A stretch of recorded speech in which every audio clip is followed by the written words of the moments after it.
Hi, I hope you're doing well and welcome. So here's our first moon with Jupiter in gate 53, and it promises to be a powerful new moon that is opening the door to a lot of potential for grand and bold new beginnings and ones that we've been preparing for several weeks at least, and maybe even months, because Jupiter doesn't go in here all the time. It is only every 12 years, and it was last in gate 53 back between 2013 and 2014, and that's because it retrogrades back and forth, so it sort of had a longer time in that particular gate. So you can look back to what was happening then. Did you have a start, something that didn't quite get off the ground, or maybe you did something that really did well? What we're having now is sort of a reset or a repeat of that energy, and that Jupiter is bringing back that opportunity. Now, we know that every opportunity that comes after 12 years is not going to be exactly the same as it was before. And that's because you've evolved, you've grown, and you no longer are the same person that you used to be. And so this is giving an opportunity for us to have a big and bold new beginning.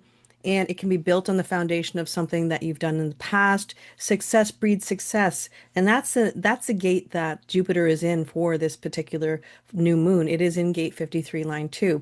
And 53, line 2 is called momentum. And how we build momentum is by knowing that successful things or successful ways that we did things can be repeated, and we potentially can get success again. It makes sense. The other way that it can play out is if we know something successful and we say, never mind, I'm going to do it a brand new way, which is mutative energy. And it doesn't necessarily jive with this particular energy. But having said that, because we have the 360 channel in play, and that's going to be in play till sort of the middle or third week of September, it does say that there could be something mutative. But how this energy works in exaltation, or gate 53, line 2 in exaltation, is it is about success breeds success. In other words, if you've had success in certain ways, tweak it up, change it up, do something a little different. But if you have the core principle of what you did before, try it out again, see if it works. Because again, this is a moment in time, especially with this new moon. This is one of those huge new beginnings that don't come around all the time. And so because of that, it's going to take some time to sort of gain the momentum. And that is sort of where we're looking at. The other perspective is, again, because we have the 360 channel in play, and I use Chiron because I've used Chiron in many of the transits in the past, and it does actually seem to play out in the transits. And so that's why I do use Chiron. I think it is pretty powerful. I don't use the other asteroids and in stars and those types of things. And I know that other people do with great success, but I don't generally do that. But I have found that Chiron is absolutely beneficial to know, and it does play a part in the global transits as far as I've seen.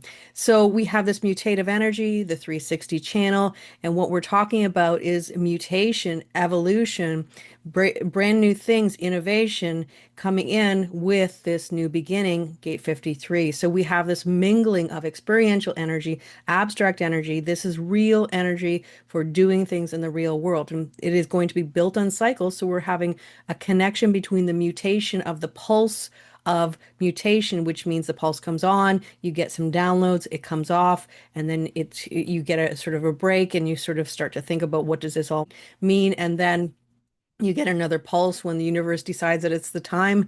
And that's how this works. But also fit that all into a cycle where you have a beginning, a middle, and an end, because we have to always integrate all the transits and all the different planetary gates that are being activated to really get a great picture of how everything is showing up in the sky. There are a few things that you can watch out for or to be aware of for this new moon.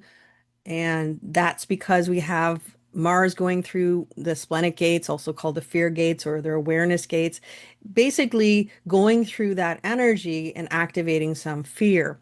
Mars is going to be in gate 48, line 1, and it can bring the concept of not having enough information, not having enough of the things you need to make this new beginning.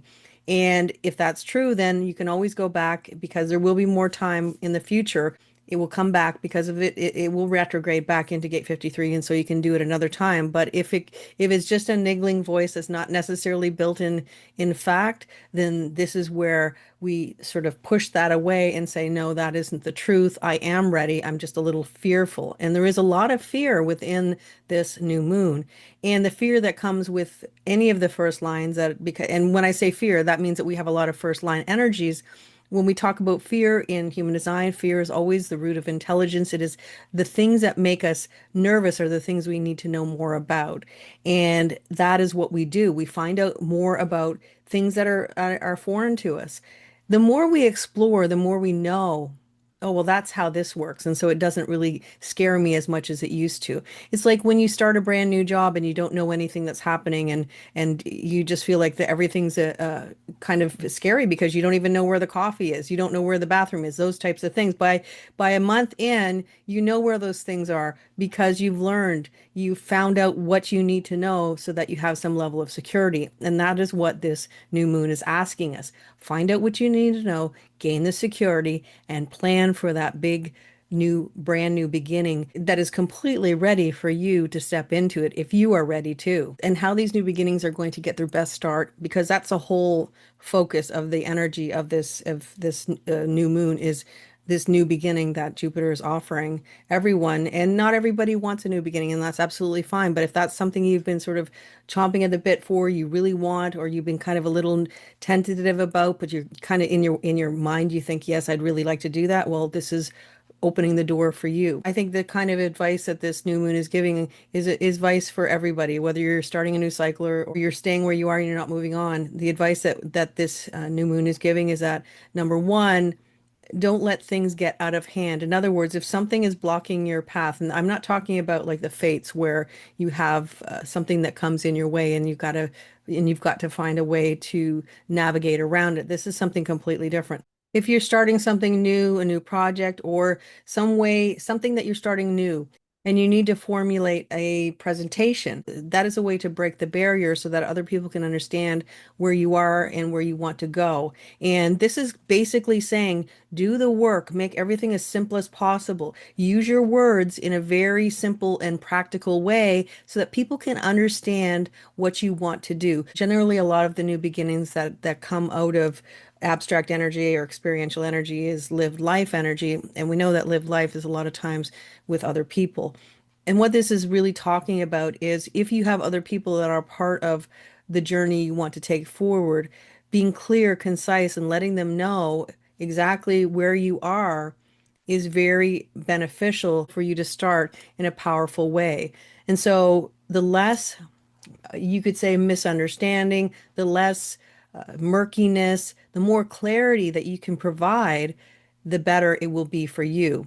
And with the sun in gate 59, line 1, called the preemptive strike, it's a great line in that it talks about going to the fertile places or the places where it's best to plant your new seed. And it could be a procreation seed, or it could be the idea of a creative seed. And this gives you the opportunity to truly find that place where it will grow. That idea, that new cycle that you're planting will grow and come to fruition as you want it to.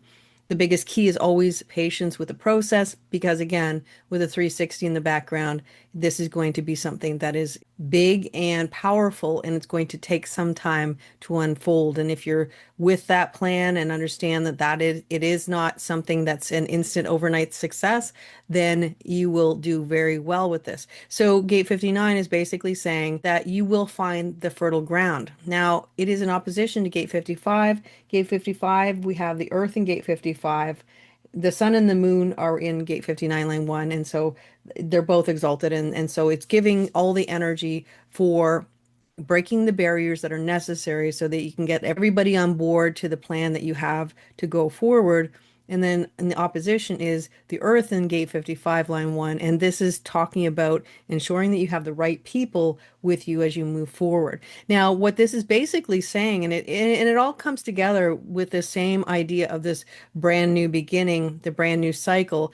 And it says, bring the best people into your life, because if somebody knows more about something than you, they're an expert in something, you could say, in human design terms, they'd be called a superior person.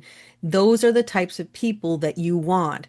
And what it means is that if there are people who are just not really working with you anymore. They're not someone you feel aligned with. They're not someone you feel like can give their best to this new beginning or this new cycle. And that could be in any part of your life. It could be in work, relationships, anywhere.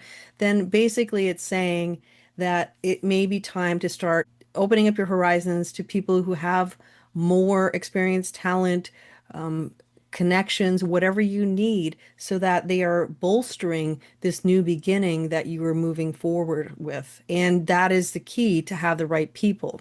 And one last thing to say, and again with the same theme of starting something new, a brand new beginning, new cycle, is Mars in Gate 48, line 1. It's in detriment, and this is really focusing on the little things, little silly things, maybe doom scrolling or going on TikTok too long or watching videos that really don't matter to you or something that is just basically taking up your time. It's trivia, it's trivial, it's not important. And while we all need some level of recreation or downtime, it might be a little too easy to settle into using up your time that could be used to really plan on what you're working on so that you can prepare for where you're moving forward and ensuring that all your plans are formulated. How they play out is another story. We never know how they're going to be manifest or how it's all going to play out. Only that we've done our best. We planted the seed. We've given it the best location.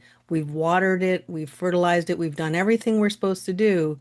And now we just wait and see how it all plays out. And that's ultimately where this energy is taking us all for this new moon. But again, is to release expectation. This is abstract energy, experiential energy. This is life lived.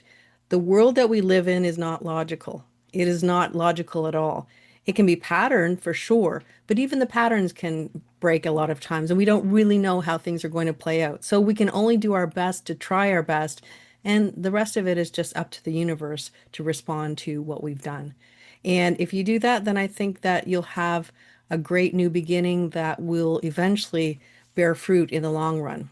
From a global view, we have a open body graph, which really talks about the idea that there is no definition. And my perspective is a lot of times when we have an open body graph where there's no definition, it seems like it's a more personal moon phase, but that doesn't mean nothing's going to happen. We do have the 360 channel in play, and that again is making a huge impact on the collective. I'm going to do a full video on that to expand a little bit more, and I can talk about all the things that I'm seeing and how I feel like it's starting to usher us into 2027. Sure, lots of things will probably happen on the global stage, but I don't see anything popping out other than there could be the same kind of themes of things beginning, and it could be a beginning of limitation because we do have Pluto in gate 60. So we could start to see the initiation or the beginning of limitations when we have gate 59 and gate 55. This is abundance. And so this could be where we're starting to see